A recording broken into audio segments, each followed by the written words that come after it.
Guys, I hope आप सभी अच्छे होंगे और एकदम मस्त होंगे। सो गाइस, होली आने वाली है तो मैंने सोचा क्यों ना एक इन्फॉर्मेटिव ब्लॉग बनाया जाए कि होली क्यों मनाते हैं। तो सबसे पहले रंगों के पावन पर्व होली की आप सभी को मेरी तरफ से और मेरे परिवार की तरफ से हार्दिक शुभकामनाएं। होली जो है फागुन मास के महीने में मनाई जाती है। तो होली मतलब सो गाइस, कोई ना कोई त्योहार बनाने के पीछे जो है कारण होता है कि क्यों मनाते हैं। तो आज के इस ब्लॉग में आपको यही बताएंगे कि क्यों मनाते हैं। तो मैं भाई से रिक्वेस्ट करती हूँ कि भाई आए और बताए। तो थोड़ा बहुत मुझे बताया गाइस कि विष्णु भगवान जो है उनके भक्त जो प्रहलाद हैं उनसे जुड़ी गई है। सो अब भाई आइए और बताइए।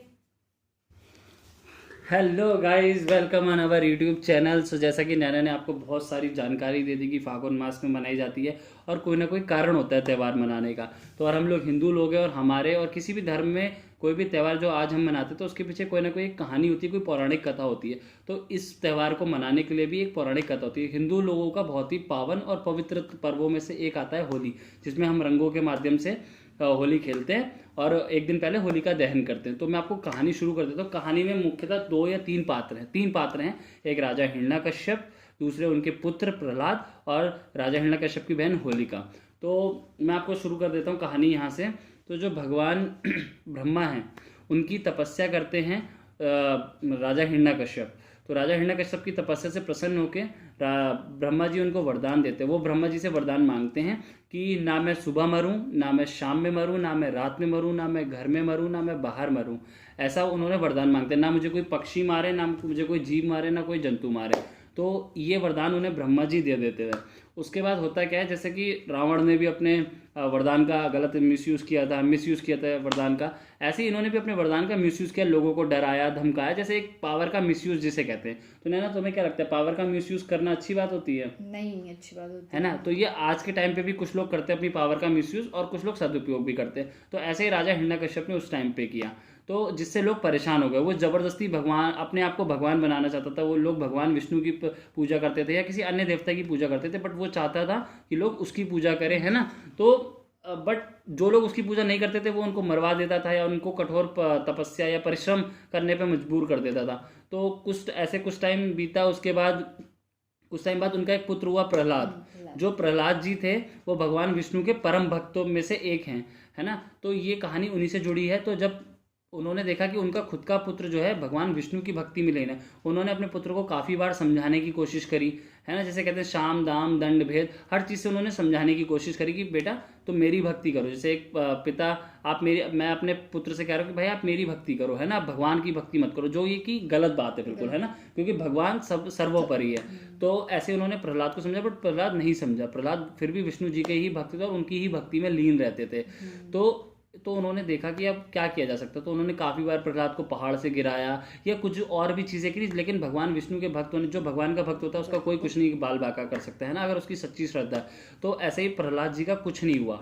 तो राजा जो हिरण्यकश्यप थे वो क्या हो गए, ना परेशान या खुश? काफ़ी ज़्यादा परेशान हो गए कि अब मैं इसका मतलब कैसे समाधान करूं, क्योंकि जगत को डरा रहे लेकिन उनका पुत्र उनसे नहीं डर रहा, क्योंकि जो भगवान का भक्त है, जो जिसने किसी का गलत नहीं किया, वो किसी से नहीं डरता।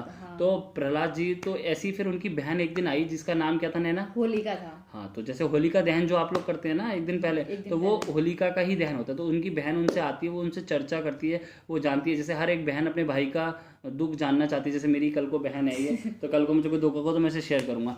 तो ऐसे ही हिरण्यकश्यप जी ने अपनी बहन से इसको लेकर डिस्कशन किया कि यार मेरा पुत्र ऐसा नहीं करता, यार नहीं बोलना चाहिए, मतलब मेरा पुत्र जो है मेरी भक्ति में नहीं करता और भगवान विष्णु की भक्ति में लीन रहता है ना।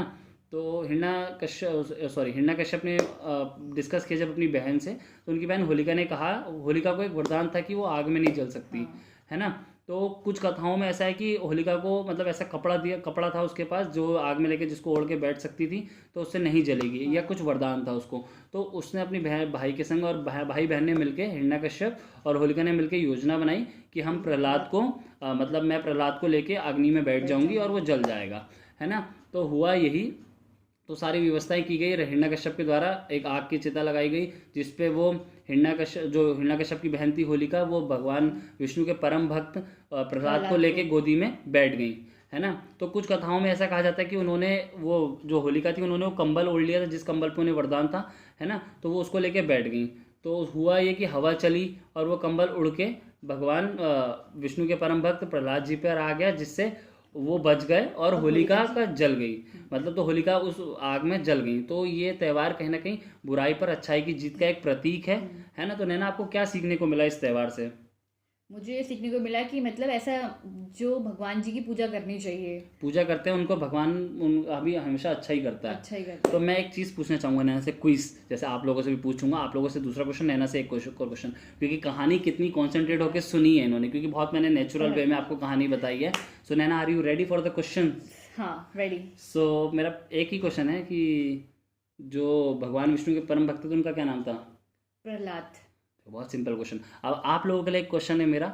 सो जो राक्षसी राजा हिरण्यकश्यप है, उसकी बहन का क्या नाम था? तो आप लोग कमेंट करके जरूर बताइएगा, कमेंट करके जरूर बताइएगा। बाकी हमारी कहानी सुनाने का लहजा आपको कैसा लगा, क्योंकि मैंने बहुत ही नेचुरल वे में बताया। बाकी नैना आपको कुछ बोलेगी? थैंक यू सो मच मेरी तरफ से। तो गाइस, मुझे तो है बोलने में बहुत 10 बार दिक्कत हो रही थी कि मैं कैसे बोलूंगी। और मैंने तो गाइस कोई जर्नलिज्म कोर्स नहीं किया है, भाई ने तो कोर्स किया है तो वो अच्छे से सुना सकता है। मैं तो बस देख रही थी बैठकर। अपनी बात को व्यक्त करना नेचुरली तरीके से कोई कोर्स आपको नहीं सिखाता।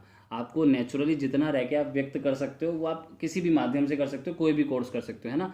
एज अ ह्यूमन बीइंग आपको हर चीज़ सीखनी चाहिए। हर चीज़ कोर्स में मुझे भी सिखाई नहीं गई थी। जो चीज़ें मुझे कोर्स में सिखाई गई उनकी बदौलत मुझे बहुत कुछ आता है। बहुत सारे लोग कहते हैं कि कोर्स किया होगा भाई ने तो भाई तभी बोल सकता है, बट मैंने बहुत सारे ऐसे लोग भी देखे हैं जिन्होंने कोई कोर्स नहीं किया। भाई नेचुरली होता है ना। बहुत सारे पत्रकार ऐसे हैं जिन्होंने पत्रकारिता का कोर्स नहीं किया, लेकिन उनके अंदर पत्रकारिता के गुण हैं। बहुत सारे ऐसे भी लोग होते हैं। ज़रूरी नहीं है भाई आप लोग मेरी बात से सहमत हो, जो लोग ये वीडियो देख रहे होंगे हो सकता है उन्होंने कोर्स कुछ किया हो और वो काम कुछ कर रहे हो, है ना। कि हमने पढ़ाई कुछ और की है और हम जॉब किसी और प्रोफेशन से रिलेटेड कर रहे हैं, है ना। रेयर केस में ऐसा होता है कि मेडिकल स्टूडेंट ही मेडिकल वाला कर सकता है काम, है ना। हर कोई डॉक्टर नहीं बन सकता भाई बिना मेडिकल पढ़े, और जो करते हैं वो झोला छाप है। खैर ये फालतू की बातें हम बाद में करते हैं। तो आई होप कि आपने आज के ब्लॉग में जाना होगा कि होली क्यों मनाते हैं। तो आप लोग भी अच्छे से होली मनाइए, रंगों के पावन पर्व को अच्छे से खेलिए और अपने दुश्मनों दोस्तों सबसे दोस्ती बना के रखिए, और सभी को मतलब सद्भाव और सत्प्रेम की भावना के संग सभी का कल्याण करे भगवान, और सभी को सद्बुद्धि आए और आप सभी का भी मंगल हो।